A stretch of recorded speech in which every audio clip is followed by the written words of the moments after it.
Harper Ridge was the kind of small American town where people still left their front doors unlocked.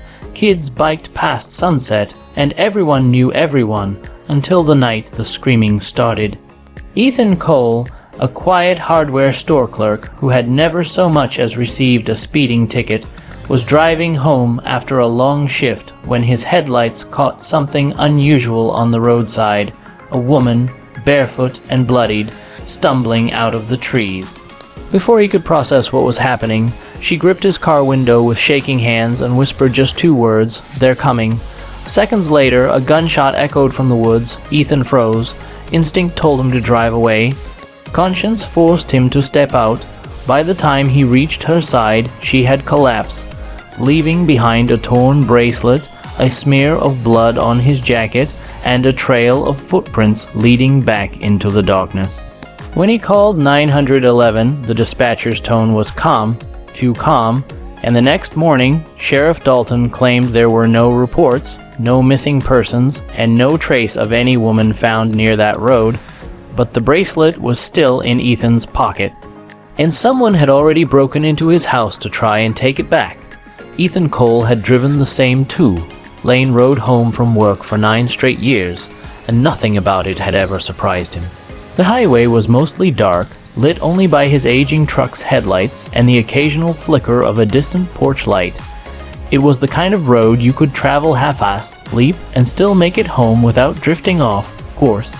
But tonight didn't feel routine. The air was unusually still. The trees lining the road swayed without wind. Something about the night felt too quiet, like the world was holding its breath. Ethan checked the time on the cracked digital clock built into his dashboard. 11:47 p.m. He was later than usual. Inventory at the hardware store had taken longer than expected, and his manager insisted on triple, counting every power drill like they were gold bars. His eyes stung with fatigue, but he stayed alert. Deer liked to wander across this road at night, and he'd already dented his truck once because of one. Then he saw her. At first, she was nothing more than a blur at the edge of his headlights. Pale legs, tangled hair, bare feet slapping the cracked asphalt.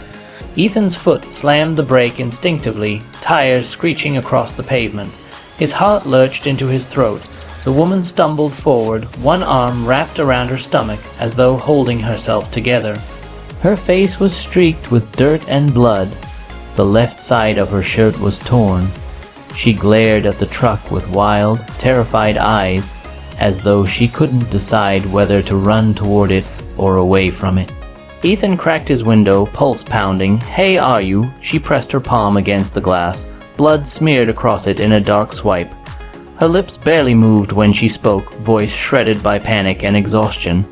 "They're coming." Before Ethan could ask who, a gunshot echoed from somewhere in the woods behind her. Not a firework, not a car backfiring, a real gunshot, sharp, metallic, close. Ethan's brain screamed at him to drive. To lock the doors, to pretend he'd seen nothing, but something inside him, maybe decency, maybe stupidity, forced him to act. He jumped out of the truck. Gravel crunched beneath his boots as he rushed to her side. Hey, stay with me. I'm gonna call 911, okay?"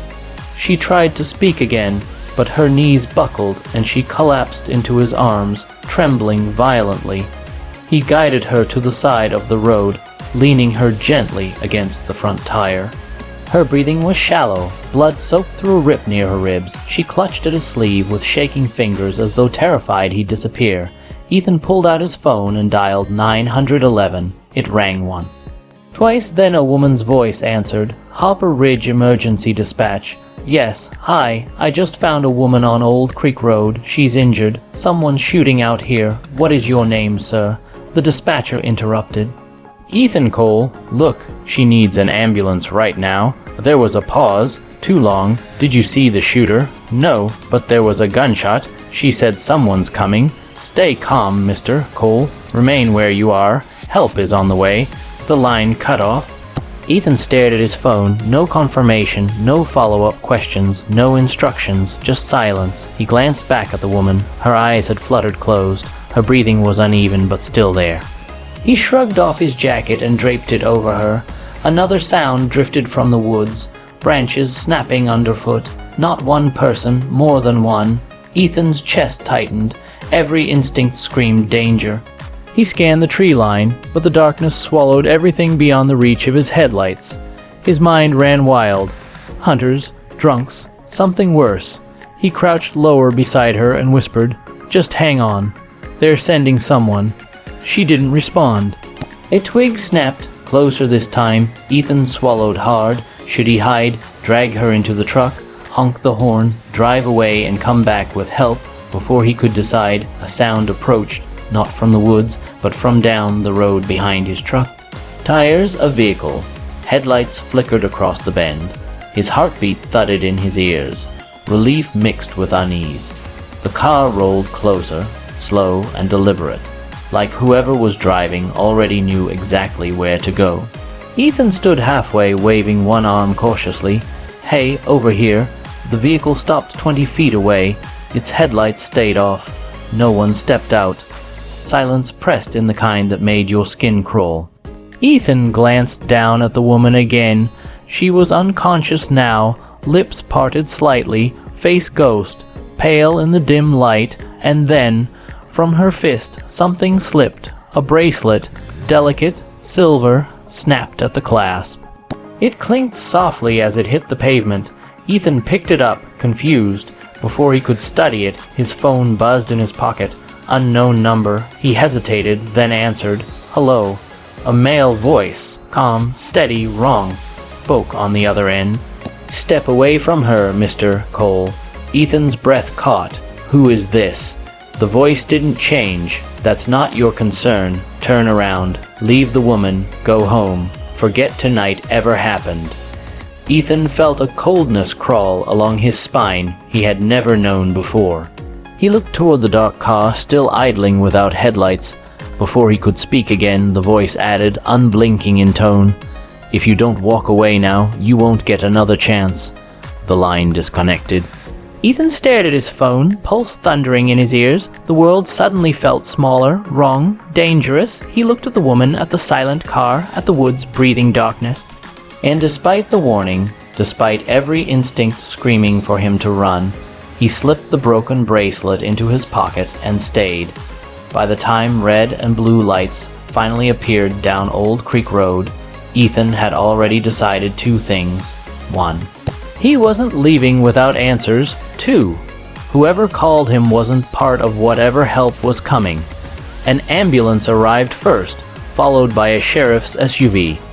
Two EMT rushed to the woman without asking Ethan a single question. They lifted her onto a stretcher and secured her oxygen mask like they'd been briefed in advance. The sheriff's door opened with a groan.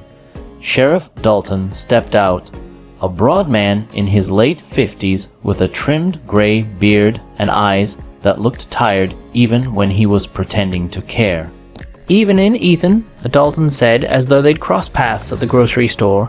"Heard you found someone in rough shape."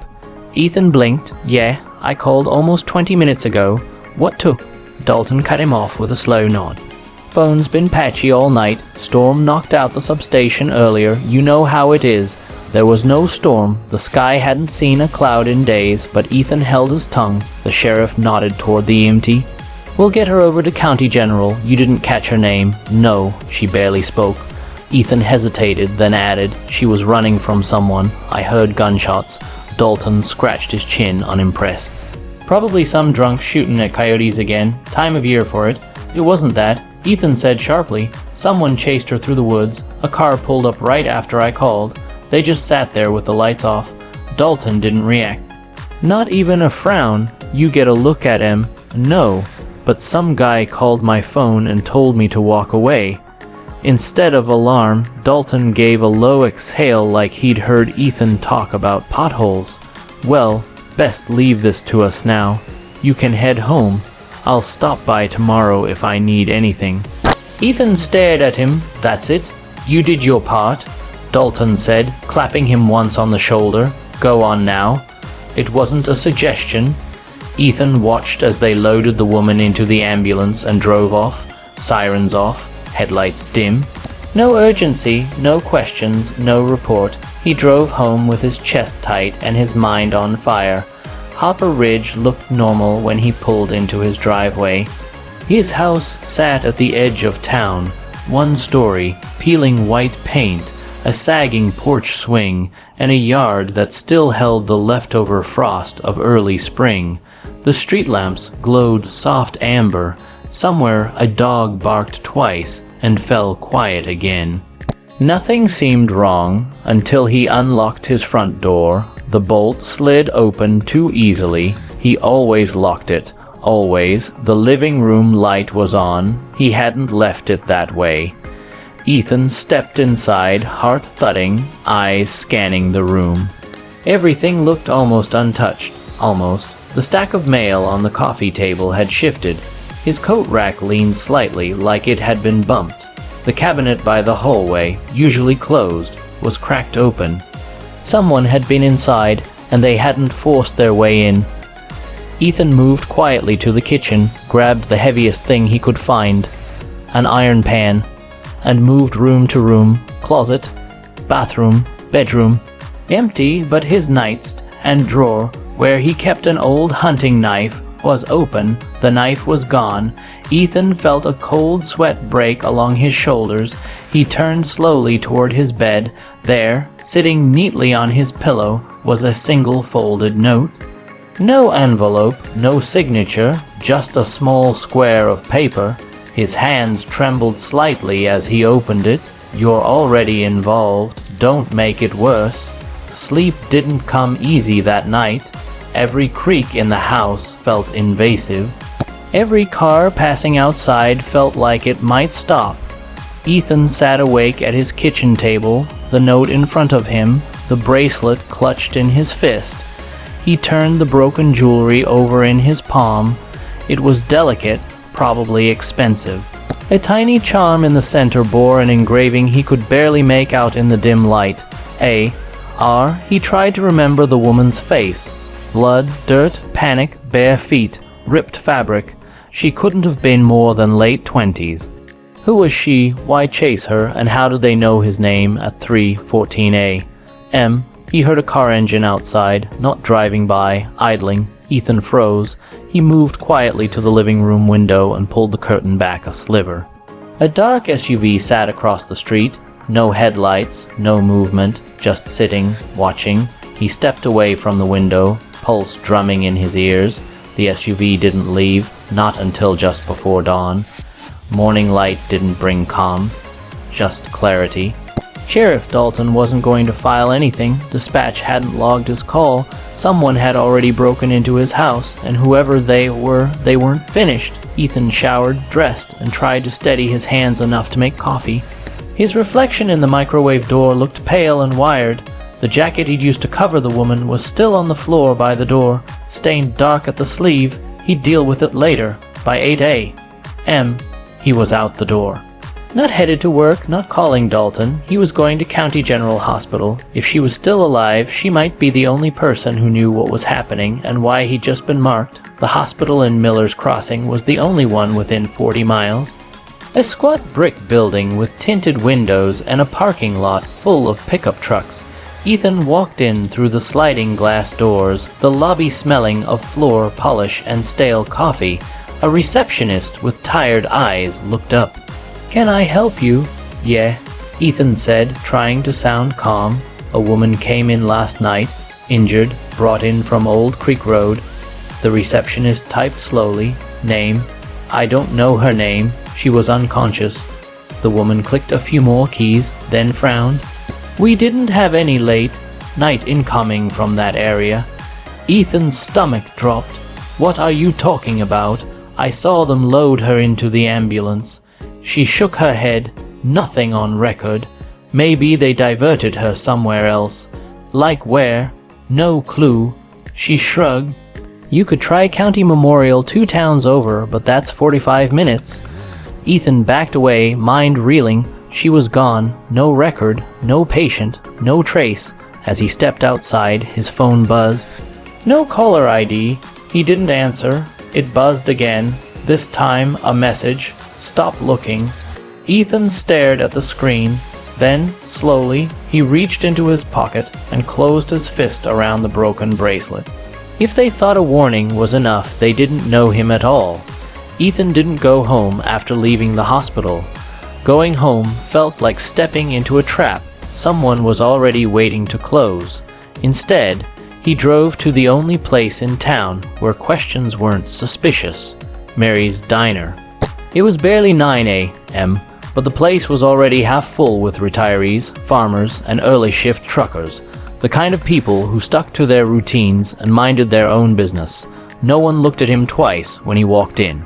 He slid into a booth near the back, ordered black coffee, and turned the bracelet over in his hand again. A.R. The letters felt heavier now, and then it clicked. He'd seen those initials before, on a poster taped to the bulletin board at the hardware store almost a year ago. Abigail Rush, 26, missing, local family, search called off after 5 days, case closed with no answers. His grip on the bracelet tightened. Ethan pulled out his phone and searched her name. Most links were gone or outdated. But one old blog post from a community group still had her photos. Smiling, brunette, bright eyes. The same eyes he'd seen through smeared blood and fear in his headlights. She was alive, and someone had erased her. A shadow passed by his booth. Ethan glanced up just as a chair scraped opposite him. Sheriff Dalton sat down, not smiling, not pretending. "You're making this harder than it needs to be," Dalton said quietly. Ethan didn't speak. Dalton sighed like a disappointed father. "You saw something you weren't supposed to. That happens. You step aside, let the right people handle it, and everything stays easy." "You mean I pretend she doesn't exist?" Ethan asked. Dalton's eyes flicked to Ethan's closed fist. "The bracelet. Give me what she dropped, then walk away. It'll keep you alive." Ethan's pulse pounded, but he kept his expression flat. "Who was in the woods last night?" Dalton ignored the question. "Some things in this town run deeper than you realize. Abigail Rush should have stayed gone, but she didn't, and now she's made other people's business yours." Ethan leaned forward, voice low. She was hurt, terrified. Someone shot at her. "You think I'm just going to forget that?" Dalton studied him for a long moment, then his tone hardened. "If you keep digging, you won't get another warning. These people don't bluff." Ethan didn't blink. "Neither do I." Dalton stared, then stood up. "Last chance, Ethan. Don't pick a fight you can't see coming." He walked out without looking back. Ethan sat still until his breathing calmed. Then he left the diner. He wasn't going to the police. He wasn't going home. He was going to the only place Abigail could have come from, the woods. Old Creek Road looked even emptier in daylight. He parked off the shoulder near where he'd found her. The trees loomed like silent sentries, branches clawing at the sky. He followed the path she might have taken. Broken sticks, scuffed dirt, the faintest trace of blood on a leaf, deeper in, closer to whatever she was running from. 10 minutes in, he found tire tracks, fresh. Not from last night's rain. The ground was still soft where something heavy had sat. Beyond the tracks, half hidden behind brush, was an old hunting cabin, windows blacked out, padlock broken, door slightly ajar. His gut twisted. He stepped inside. The air smelled of metal and bleach. The floorboards creaked under his boots. A metal chair sat in the center of the room, one leg bent, leather straps cut. A torn strip of fabric, Abigail's shirt, lay in the corner. Drops of blood stained the floor. His throat tightened. She'd escaped from here. Before he could search, further branches snapped outside. Footsteps, multiple voices, low and serious. Ethan moved fast, ducking behind an old wooden shelving unit just as the cabin door swung open. 2 men entered, one tall and lean, the other broad with a shaved head. They scanned the room. "She was here longer than we thought," the broad one muttered. Dalton said Cole might come sniffing. Ethan's heart hammered. The lean man grunted. "Then we end it tonight. Boss wants it clean. No more loose ends." Boss, not Dalton, someone above him. The men stepped back outside. Their footsteps faded into the trees.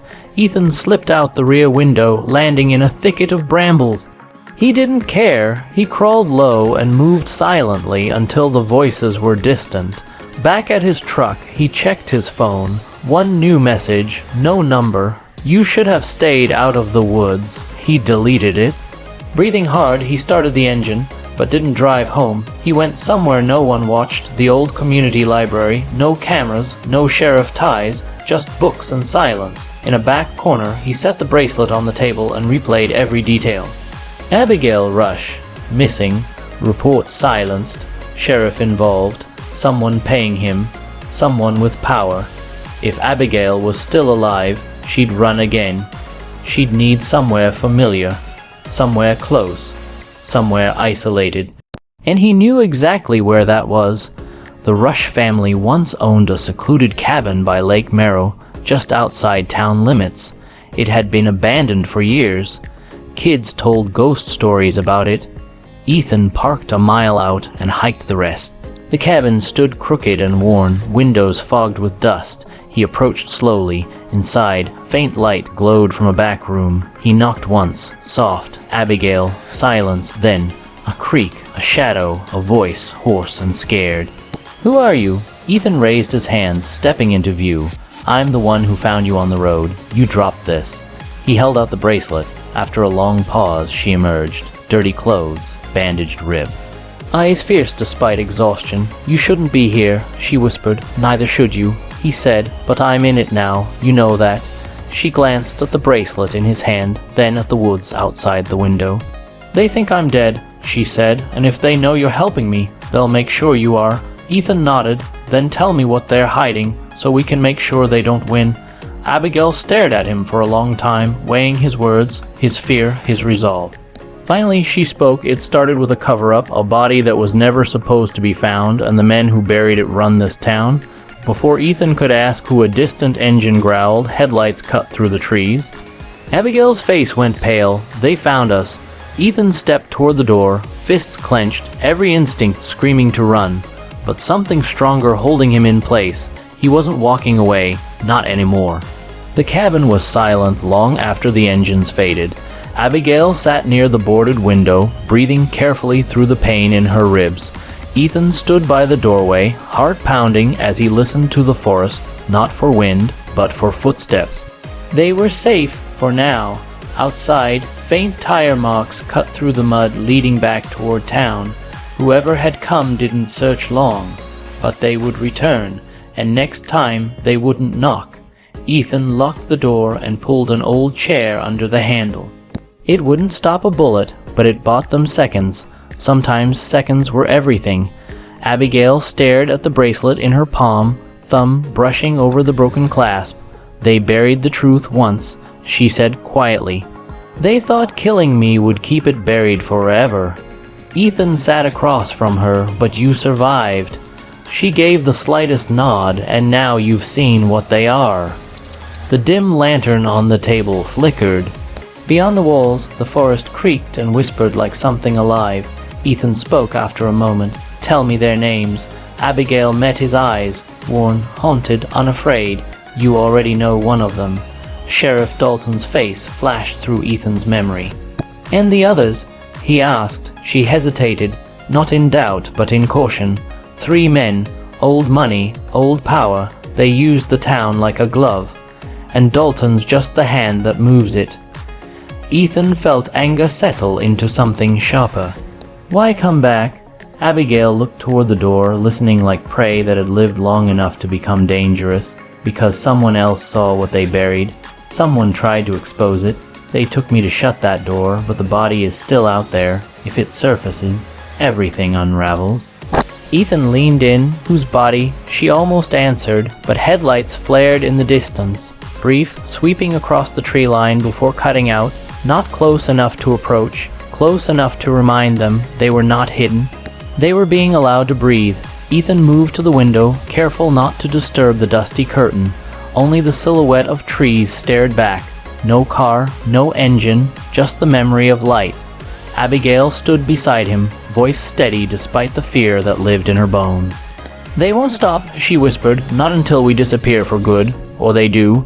Ethan didn't look away from the darkness outside. He could feel it watching back. "Then we don't run," he said. "We make them." Abigail glanced at him, surprised not by his courage, but by the certainty in his tone. In the distance, an owl cried once and went silent, as though the night itself was holding its breath. The world around them didn't feel safe, but it no longer felt one. Sided, Abigail slipped the broken bracelet into her pocket. Ethan tightened the chair against the door, and somewhere in Harper Ridge, behind calm offices and polished smiles, someone realized their mistake. They hadn't silenced the past, they had just given it someone new to speak through. Please like and subscribe. Thanks for watching.